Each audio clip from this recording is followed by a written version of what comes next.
LP on the track. So as we continue our discussion on some of the tools of the trade in my investing armamentarium, next on the list is Dropbox. Now Dropbox has been around for a while and I've had it for quite some time. It's one of those applications that is a cloud-based storage system that allows access to your stored data across all of your devices, which is an extremely convenient feature, no doubt. Now, there are many cloud-based services, cloud-based storage services that can provide that same feature.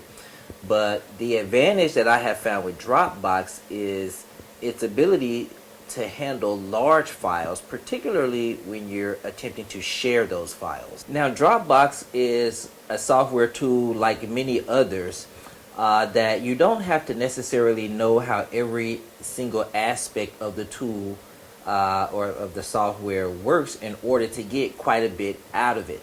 So in today's video, I'm going to just briefly go over some of the ways in which I have found it to be most useful in my real estate investing operations, and go over some of the features that I think you need to know in order to really become a master of Dropbox and get the most out of it. So from here, we'll hop on the computer screen and take a closer look at Dropbox and how I like to use it. But before we do, if you're new to the channel, my name is Lemuel Oliver. Welcome to LemuelOliverMD.com. We're a channel dedicated to growing passive income primarily through real estate investing. We release videos all the time that talk about getting started investing in real estate. So if you haven't already, go ahead and subscribe. Click that notification bell to be alerted when we release new videos. So with that out of the way, let's go ahead and take a look inside Dropbox. LP on the track. So there are three primary ways that I like to access Dropbox. The first is through the website here. So we'll start by just taking a look at the website. You can see on the left here you have home. It takes you directly to your home screen, which is up top here. In order to access all of your files, you just simply click all files and it takes you to the section of the site where all of your folders are stored here in alphabetical order. Now, in terms of organization of the folders in Dropbox, it's real easy for Dropbox to get out of order if you're not conscientious about keeping up with labeling your folders. I personally have organized mine where I have folders inside folders. Initially, when you're starting out in real estate in particular, it's natural to associate every single document with every property. But as you acquire more properties, what you'll find is, from a user perspective, it's often better to organize things like property taxes for all of the properties in one place, insurance for all of the properties all in one place, all of the legal aspects for all of your properties all in one place. Just from a user-friendly organization perspective, it's just better. I have found it better in my operations to do it that way. There's certainly nothing wrong with attaching each of those items to the particular property. In fact, I encourage you to do that. So as we move on here, let's just take a look at one of the folders here. So let's just say add campaign. One of the important sort of areas here is this three dot section. Once you click that, it can give you, or it does give you, options of how you want to handle the particular file. The most common features I have used are the share, the copy link, so that if you want to share the file with someone without actually sending the file, you can just copy the link, email or text them the link. They can just click the link and access the file that way.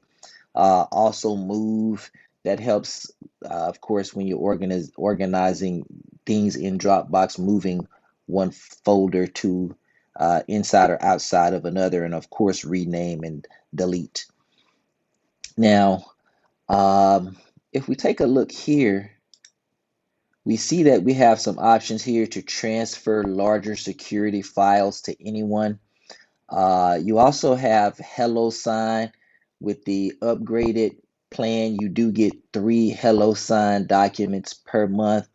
If you're a smaller investor and you're only having to have virtual documents signed on a very limited basis, this can be something very helpful for you.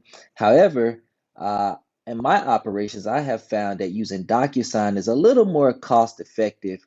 My manager likes it. She's gotten so used to it. So we tend to just stick with DocuSign as far as e-signatures go. Now, another section, if we look at here, is under the settings tab, you have something called Smart Sync.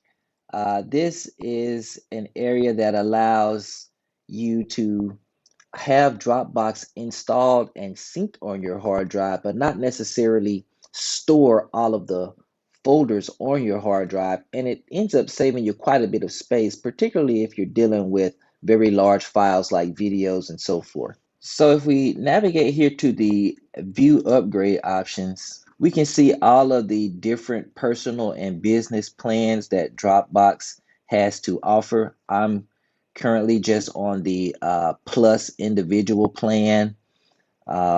It's got 2 terabytes of data, which is more than enough storage for my purposes. So you can see at the bottom here for the um, plus in the individual plus plan, it comes out to be $9.99 a month.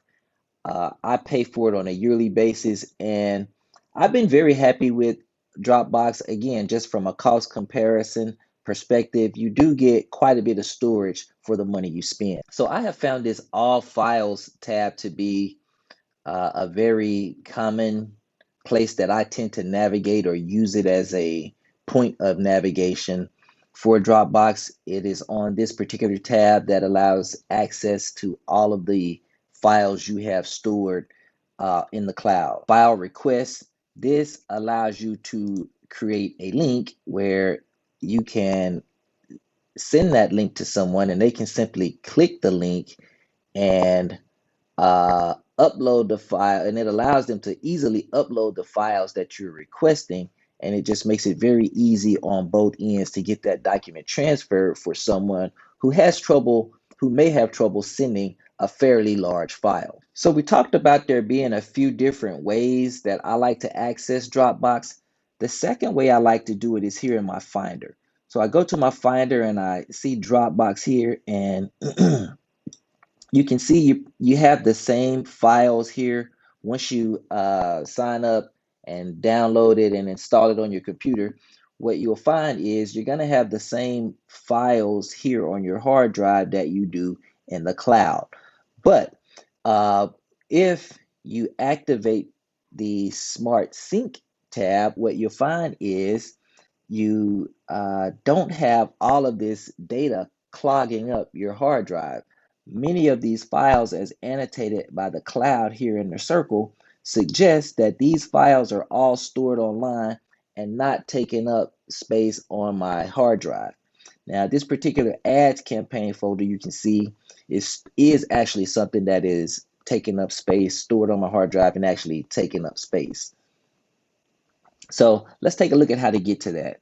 So there's a couple different places that you want to activate the Smart Sync. If you navigate to the website, you can go here under your name icon and you go to settings. We navigate down from settings and we see the Smart Sync update for Mac. Make sure that is on.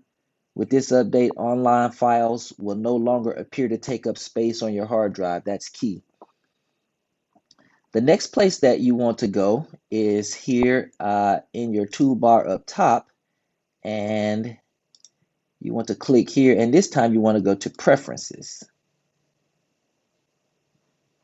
And so when you click Preferences, you navigate over to the Sync icon here, and Save hard drive space automatically. You turn that on, and often, let's see, files you don't often use will become online only. So Dropbox has really hit a home run in terms of allowing easy access to a large amount of files without taking up much space on your desktop at all. So one of the other features that you'll find with Dropbox is if we go back to our All Files tab, this is the online site. So one other thing I want to point out here is if you visit the online site and you visit something, say like an ads campaign folder, for example, you click the three dots, you have options to perform quite a few tasks here once you right click. Now, you get pretty much these same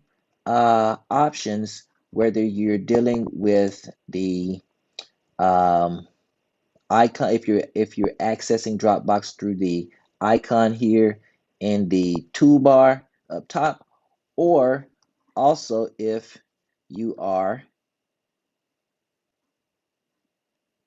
navigating through the Finder. You go to Dropbox, and if you right click, say Ads Campaign, you get a lot of these same options. Same thing with the Dropbox icon in the toolbar up top. Let's say if you want to, well, first of all, it allows you to go to the website. You can access the website pretty easily from here. Second thing it allows you to do is if you visit your files, it gives you this view, and you can right click on this, and it gives you options to share, copy link, move, cut, and do all sorts of things. So it's a pretty friendly, user-friendly setup. And again, it's access to your stored data across all of your devices. And I really like Dropbox. So this concludes my review of Dropbox. I hope you found this helpful, and more importantly, I hope you can find a way to incorporate Dropbox into your operations to help grow your real estate portfolio. If you found this helpful, don't forget, subscribe to the channel. Again, we release videos all the time that discuss getting started investing in real estate. And until next time, guys, happy investing. LP on the track.